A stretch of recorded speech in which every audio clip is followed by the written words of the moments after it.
দুবরাজপুর অঞ্চলের যশপুর পঞ্চায়েতের কৃষ্ণনগর সহ 4টি গ্রামে মন্দিরের তালা ভেঙে চুরি। প্রায় 500 বছর ধরে কৃষ্ণনগর গ্রামে পূজিত হচ্ছেন গৌরাঙ্গ মহাপ্রভু। সেখানে সকালে মন্দিরে পুজো করতে এসে ব্রাহ্মণ দেখেন মন্দিরের তালা ভাঙা। তারপর কৃষ্ণের বাঁশি, ঠাকুরের গলার চেন, মাথার মুকুট, পুজোর বাসনপত্র সবকিছুই খোয়া গিয়েছে। সঙ্গে সঙ্গে ঘটনাটি পুলিশকে জানানো হয়।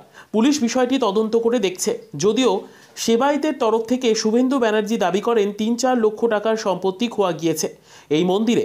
আমাদের 500 বছরের এই দেবতা, এটা আমাদের ভাব আবেগে আঘাত করেছে। আমরা উচ্চ পর্যায়ের তদন্ত চাই। এটা কৃষ্ণনগর গ্রাম, যশপুর পঞ্চায়েতের মধ্যে আমাদের এই মন্দির 500 বছরের পুরনো মন্দির। কারণ গত রাত্রে এখানে ডাকাতি হয়ে যায়। নিতাই গৌড়ের 2খানা করে চেন, কৃষ্ণ বলরাম এবং আরও যে মূর্তিগুলো ছিল তাদের মোট 6খানা চেন, কৃষ্ণের হাতের বাঁশিটা পুরো ভাঙতে পারেন, ছাড়ানোর জন্য দুদিকে কেটে নিয়েছে, মাথায় একটা করে মুকুট এবং ভোগের বড় বড় থালা, প্রণামী বাক্সের যত টাকা পয়সা ছিল সমস্ত। এছাড়া যে মন্দিরের পুরোহিত, সেই মন্দিরের ভেতরের বাড়ির তালা ভেঙে সেখান থেকেও 2টো কানের এবং সোনার একখানা চেন, সেটাও চুরি হয়ে গেছে। কতগুলো মন্দিরে চুরি হয়েছে? কি দেখলেন, মানে কি অবস্থা দেখলেন? সকালবেলায় মঙ্গল আরতি করার জন্য আমাদের যে পুরোহিত মন্দিরে আসে, মঙ্গল আরতি করতে এসে দেখে মন্দিরের বারান্দার তালা ভাঙা, ভেতরের তালা ভাঙার পরে সে আমাদের বাড়ি যায় এবং সঙ্গে সঙ্গে আমরা ছুটে আসি। গ্রামের সমস্ত মানুষ ছুটে আসে, কারণ গ্রামের মানুষের সমস্ত ভালোবাসার ধন হচ্ছে নিতাই গৌড়। এসে আমরা দেখছি যে এই চুরি ডাকাতি হয়ে গেছে। এই মন্দিরে যেগুলো চুরি হয়েছে এগুলো কি সব সোনার? না, চেনগুলোর উপর, হ্যাঁ, 3টে বাঁশি এবং ওই 6খানা চেন, মাথার মুকুট, এগুলো সব রূপুর চাঁদির, এবং ঠাকুরের বাসনপত্র কিছু, তার সঙ্গে প্রণামী বাক্সতে বেশ কিছু টাকা পয়সা থাকে, সেগুলোও সব ভেঙে চুরি হয়ে গেছে। আনুমানিক মূল্য কত হবে? আনুমানিক 3 থেকে 4 লাখ টাকা।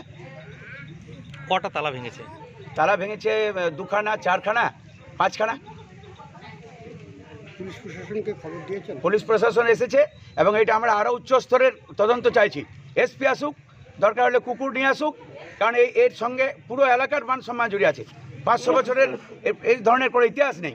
কী কারণে হচ্ছে? একই সঙ্গে আরও শুনলাম পাশাপাশি গ্রামে 3-4টে মন্দিরের এইসব ডাকাতি হয়েছে। যাতে এর সঠিক তদন্ত হয়, তার জন্য আমরা সমস্ত গ্রাম ঝাঁপিয়ে পড়ব।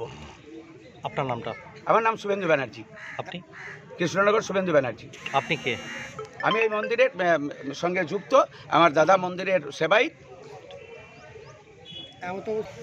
আমরা এই অবস্থা চাইছি উচ্চ স্তরের তদন্ত। সঠিক যারা এই জিনিস করেছে তারা যেন একবারে 24 ঘন্টার মধ্যে ধরা পড়ে, সেই লেভেলের একটা তদন্ত হোক, যে কী কারণে হয়েছে এবং কোন গ্রুপ করলো, তার একটা ভালো রকম দৃষ্টান্তমূলক শাস্তি আমরা চাইছি।